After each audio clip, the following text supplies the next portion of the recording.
So what is up guys? So magluluto tayo ngayon ng ginataang sitaw at kalabasa. Ang sahog natin dito ay karne ng baboy, tenga at pork chop.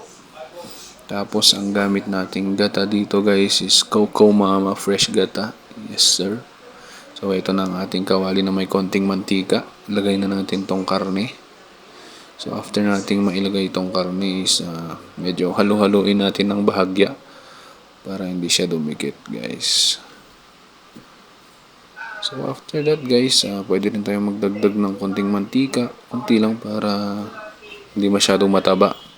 So after that guys, halu-haluin, lutuin, tapos hintayin natin maging golden brown. Sa puntong ito guys, okay na siya. Golden brown na siya, kaya maggigisa na tayo ng sibuyas. Ayan. Siyempre, hindi mawawala ang bawang. So dito guys, hindi na ako naglagay ng luya kasi hindi naman kalansahan yung niluluto natin guys. Tsaka na prito naman na siya ng maayos. Yun. So maglalagay tayo ng konting tubig pala dito guys para hindi talaga siya dumikit, hindi maglasang sunog.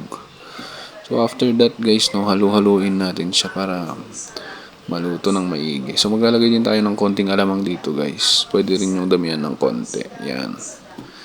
So after that guys, pwede na nating ilagay yung ating kalabasa dyan guys. Let's go.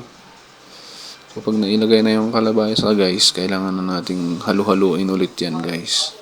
Para pare-parehas yung luto niya guys. Yung crunchiness ba. So after that guys, takpan natin para lumambot yung kalabasa guys.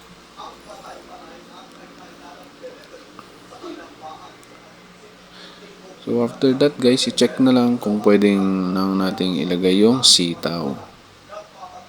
So sa puntong ito guys, pwede na yung kalabasa. So ilagay na natin yung sitaw guys.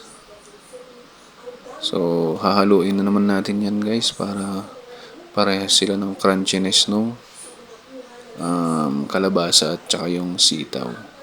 So dito guys, gagamit pala tayo ng pinong paminta. Isang sachet lang, hindi pipiso, pwede na yun. Pero depende na sa inyo. So after that guys, gagamit din tayo ng ibang pangpalasa tulad ng asin. Tapos maglalagay din tayo dyan ng konting betchin, syempre.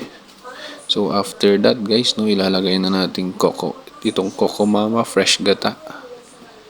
Ayan, napakasarap na ito. So yan guys, halu-haluin natin, tapos maglagay tayo ng konting tubig. Gusto ko kasing sinasabaw yung gata niyan sa kanin, kaya naglagay ako ng tubig guys.